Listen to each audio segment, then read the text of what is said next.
out there. We are live right now with head coach Scott Berry, University of Southern Mississippi, down in Hattiesburg.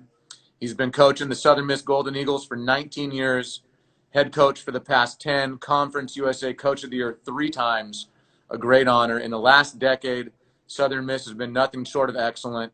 Over the span, the Golden Eagles have won 395 games, been to 6 NCAA regionals, 4 conference regular season championships, 3 more tourney championships, a legacy of success, constant winning, consistency. Tell us a little bit about Southern Miss baseball, Scott. Well, Brian, I think one thing that stands out to me, having been a part of it now for 20 years, is that the groundwork was already laid way before I arrived in Hattiesburg. Coach Denson, Coach Taylor, all those, Coach Palmer, all those guys who had invested in their time and effort to get Southern Miss where it is, the players, their assistant coaches, is what is really made the tradition. We talk a lot about tradition at Southern Miss, and I think you hit on it just a second ago when you're talking about consistency. I think when you look at programs with rich tradition, you're looking at programs that have been consistent winners and doing what we all set out to do. And for that, I feel very fortunate to be at a program like Southern Miss that has that tradition through consistency. Yep. It's, your facilities are unbelievable. I know that place gets rocking down there. You've got a legacy going on. So you guys were having another good year. This thing ended so weird. What's the message that you give to your kids when they leave the program for summer, for their house to go do their schoolwork? What is that motivation? To just control what you can control. I think that's the biggest thing. We're all faced with adversity at some points in our lives, at different stages in our lives, but certainly everybody in America right now and as a world is faced with this adversity. So concentrate on the things that you can control.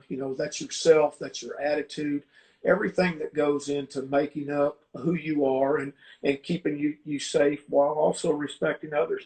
And then when this thing's over, we'll all get back together and we'll do what we love to do. And, baseball isn't the only thing that's affected by this. And I think that's one thing that we really tried to instill in our guys when they left here. There's a lot of people out there that would really like to be able to say, my college baseball season ended today, because they're facing a lot more dramatic things in their lives than baseball. So I think, when we're faced with these situations, we got to look things bigger and affect more people than just us. I'm with you on that. That makes a lot of sense. So baseball, a game of routine. There's a lot of kids out there, your players, other players, people in regular day life that have jobs. How important is it to keep a routine during something like this where you're having to sit at home for a long time?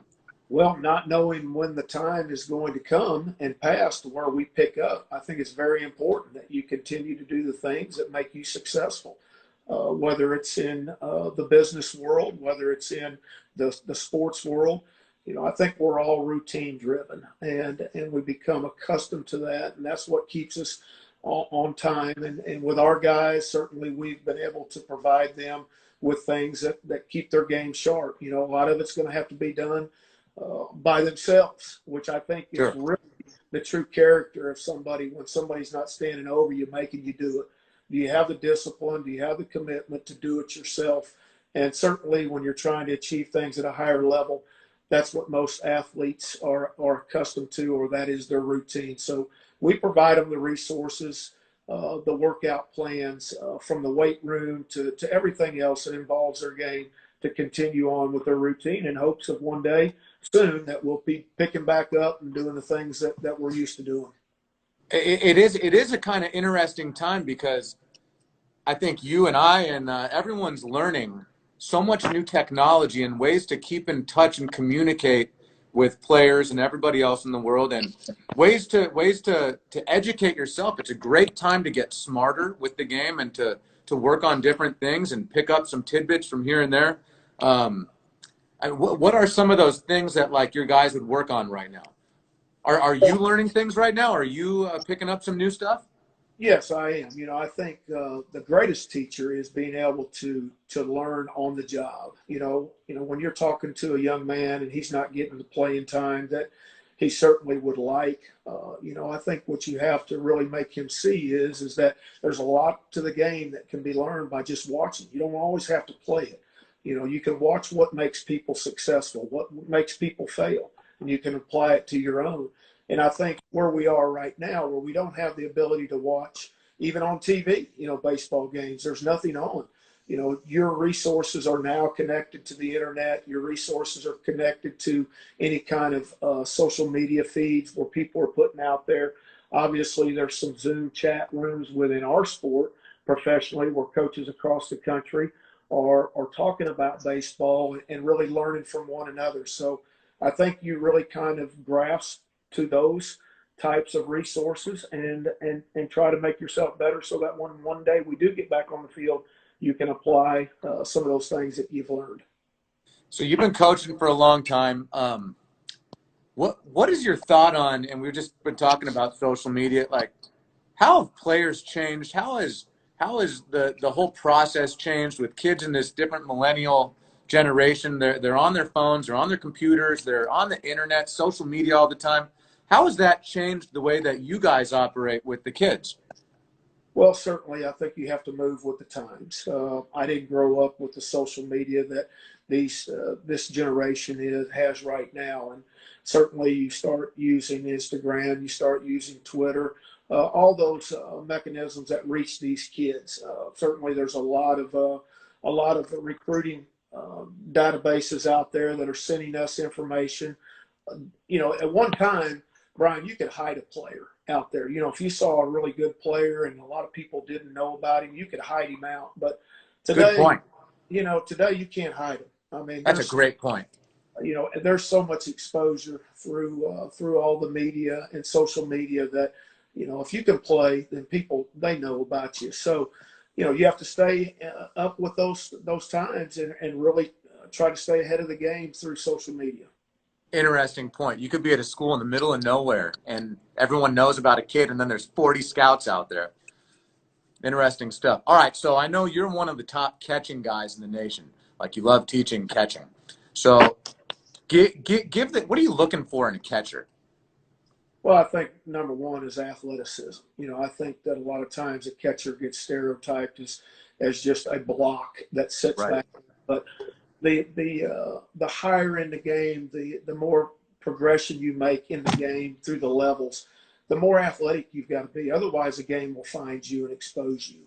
I like very athletic guys. Obviously, the tools that we're looking for is arm strength, being able to have quick feet, which can enable the arm to even catch up even a little bit more. But I think the receiving, the good hands, but overall, you can take a very good athlete who has the makeup. There's a mental side to catching that a lot of people, the majority of the players out there, don't have. It's not an easy position to go back there and ask your body to stick itself in front of a 93, 94 mile an hour two seamer in the dirt. A lot of people don't like to do that. So there's got to be a mental makeup to that person as well. So but I think the biggest thing, really, Brian, is just the athleticism in a kid. The more athletic you are, obviously, the adjustments come a little bit easier. Got it. All right, so there was a kid who asked a question a little while ago, and I think this is cool. I haven't touched on it with anybody. How do you deal with fear? Like, this kid was, afraid to try out for his team. He wants to know if he should try out again. I would say, absolutely, man. You got to go and try. So what do you tell to your guys if you got a pitcher on the mound who's a little in the dumps? Like, how do you deal with fear as a baseball guy? I think you pull from past experiences where you've been successful and you really try to lock in. Talking to guys that play at the big league level, their mental makeup, the mental capacity that they have to concentrate and block out all the other variables. Jake Peavy and I had a great conversation back in January where he just absolutely was able to block out all these crowds and put himself in the element by himself. And I thought that was so powerful. And there's a lot of people out there that have that physical tools and makeup that it takes to play at a high level. But the separation, Brian, becomes the mental side and the belief, the confidence, the concentration, the commitment to pitch by pitch, whether you're on the mound, whether you're at the plate, whether you're in the field, and paying attention to detail and being able to anticipate. That mental makeup becomes so important. And there, that's what eliminates fear.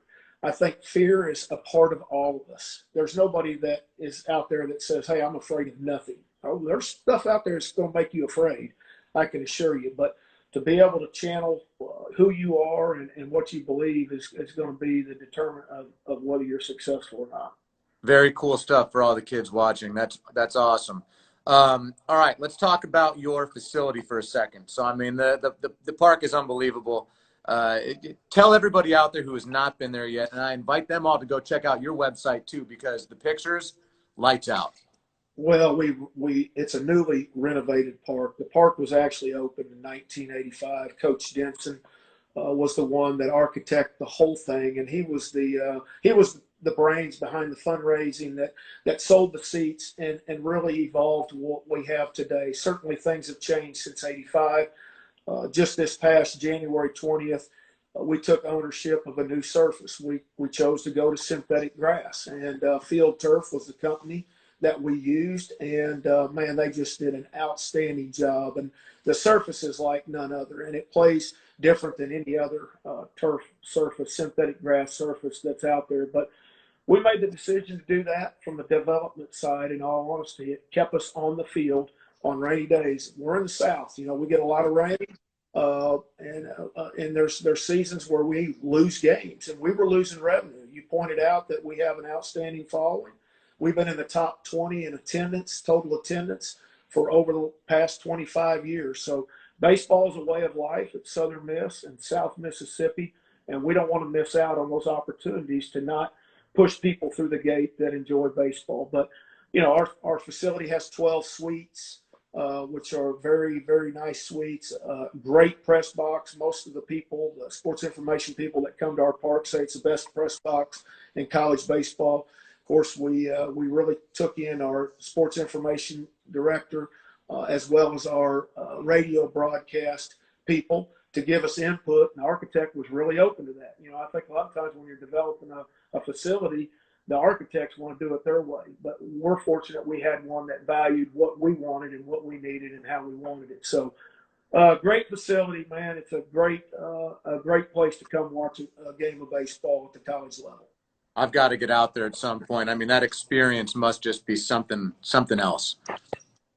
Hey, we appreciate you coming on with us, Coach Berry. One heck of a program, Southern Miss. You do a great job. We love having you on Team Easton. Stay safe, stay ready with you and your players. Keep up the good work.